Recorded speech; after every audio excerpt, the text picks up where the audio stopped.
Hi, I'm Arielle Martin. I'm 26 years old and I've been racing BMX for 21 years. I was off training wheels at 2.5. That's what they say. I don't remember not being on a bike. My dad raced in the late 80s. We were always at the BMX track, and for my 5th birthday I got my first actual race bike and never looked back, never stopped. So it's been 21 years, an entire lifetime of 2 wheels. So right now we are 6 months out from the 2012 Olympic team being announced for BMX. Currently I'm slated to go, but it's about maintaining my focus, maintaining physically where I'm at, and most importantly staying healthy.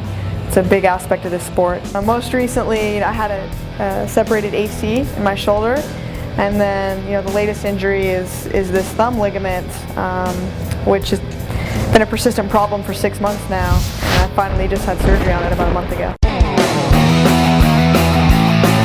I found out about Exos through a national ski team member that was training at the Olympic Training Center here in Chula Vista, and I was telling her, we've trying to figure out, I was on my way to get the MRI, what to do with my hand, and she's like, oh, you should check out Exos. She said that she'd used the products and she'd been able to train in them, which for me was like, oh, so you could actually still train in them. And she's like, yeah, you just, you heat them up, it goes in an oven, it molds to your hand.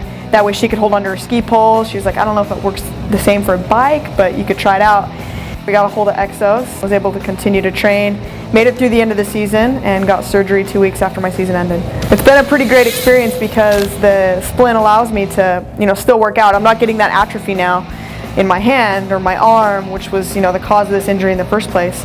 I'm still able to weight lift, I'm still able to ride my bike, and I can take it off the shower, so I don't have to bag it up. That was the worst with a cast. You have to bag it up and duct tape around your arm so you don't get wet. And these splints, they're great. They can get wet, they air dry, you can clean them. So